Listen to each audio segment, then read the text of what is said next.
I'm Daniel Shadbolt, and this is my sports coaching and development presentation.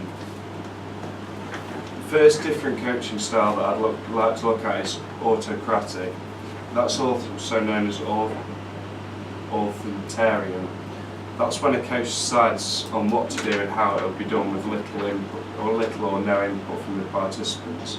It's good for foundation level or young participants that might be needed to be watched due to the misbehaving on coming board, and the instructions are short, sharp and to the point to avoid boredom.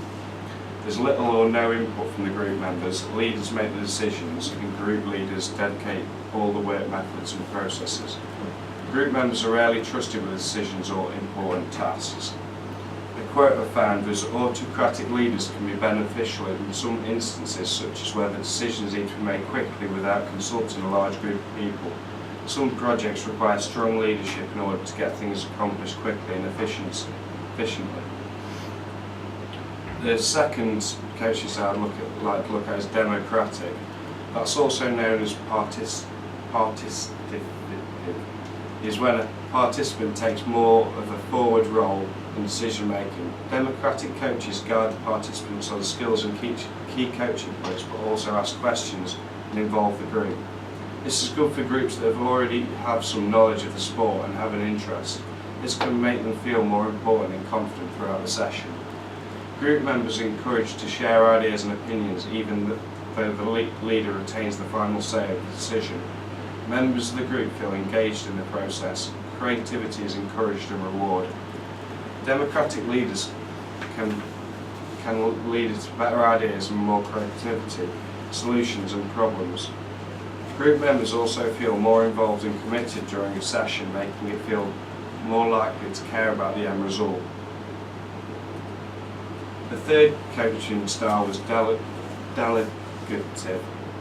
It's also known as laissez-faire. It's where a coach takes a back seat and allows the participants to make the bulk of the decisions with very little guidance from the coach. This can be effective in situations where the group members are highly skilled, motivated and capable of working on their own in professional teams. It's got very little guidance from leaders, complete freedom for followers to make the decision.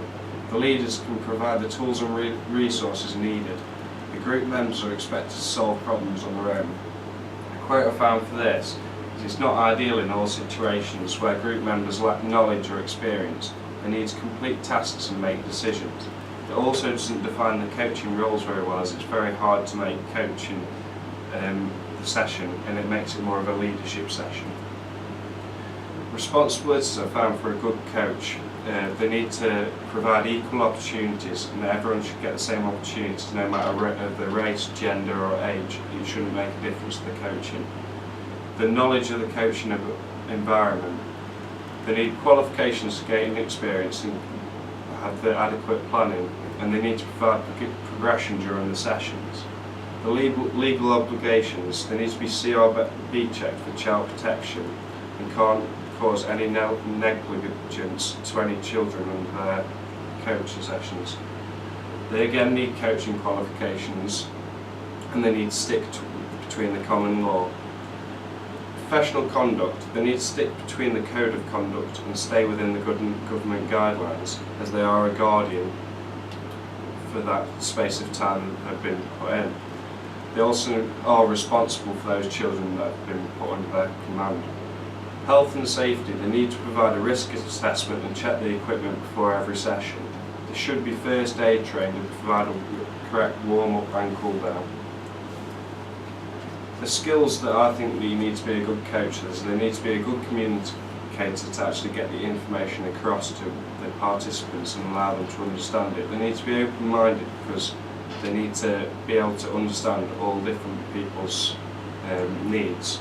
They need to be able to cope with people's emotional and physical demands. They need to be fair.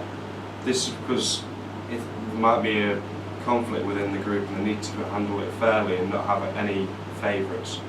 They need to be patient because some people might progress at different levels than others. They need to be approachable because not all about being a coach is physical. They also need to look after the players emotionally. They need to be organised to allow the flow of the session. needs to be positive, because that'll encourage people more. They need to be knowledgeable about the session they're actually teaching, because they can't teach people things if they know less than the participants. A coach needs to teach the key skills and techniques to allow the players to put in a game situation, allow them to be the best they can be. A role model, being in a position of power, will mean that the players will automatically look up to them. Coaches always need to be under control and conduct themselves. This means showing respect and courtesy to opponents and officials. Coaches can't expect their athletes to show good sportsmanship. This could be key for some participants, as they might never have had a positive role model at home. An educator. As a coach, the session must result in the participants learning something new. It could be correcting or learning a new technique, learning a rule, or even a new skill to allow the participants to improve. Innovator. An innovator is someone that introduces a sport. This would be someone that would work at foundational level participants, however they could be any age. They need to be a friend. Being a coach isn't just about making sure the players are physically okay, but emotionally. They could be experiencing issues that affect their performance. It's important to have someone they can confide in. A manager tries to get the best out of his players everywhere. They aren't just their coaches, but their mentors too. They have to protect their players from the outside influence, as well as such as the media. For my first session, I did volleyball, which went a lot better than I actually thought it would. I had a lot more positive comments than negatives. Some of the key feedback was I checked for injuries, but I should have also checked for jewellery being taken out. It said that there was a good warm-up, but I could have introduced the aims during the warm-up to save time and improve the flow of the session. The whole court was used and the equipment was adequate for the session. I feel like I prepared it well enough, so I don't really need to change that if I do anything else in the future. Good positions were vocal while questioning the participants, but I could have used it more. I need to try and use names when giving praise, and next time I'll try and find out some of the participants' names before I actually go into the session. Good enforcement of overall play, but I need to be more active. And next time I'll make myself more active and more involved in the actual session. My second coaching session was football, which I got a lot more negative comments on, which I was quite surprised that it seemed to be weaker than my volleyball. I tried to be clear on the key focuses about the session, but I believe this was because I was nervous, so I rushed the introduction, and I think it will become easier with practice. Areas were set up beforehand, so I'll leave that the same, and I should start with a pulse raiser before stretching. Next time this will be introduced to my session, I do know how to do that, but for some reason I just rushed it because I was nervous. Development and good repertoire with the participants, again I'm going to leave that because I can't really improve it. Don't be afraid to raise the voice or whistle, and I'll invest for a whistle for the next session, especially if I'm doing it outside. Enforcement in class was good, but I need to again be more active in the next session. Like the volleyball, I'll look to be more active in my role. An overview of the volleyball, I was very happy with the session. It flowed quite well, and the feedback suggested there were a lot more positives than negatives, but there's still a lot of room for improvement. I believe one of the reasons I found it quite easy is because I'm new to the volleyball myself, so I can think of all the key coaching points I got taught and the areas that I struggled on. As the feedback says, I do need to swap up on volleyball, and I think this will come with the experience of the sport and more practice.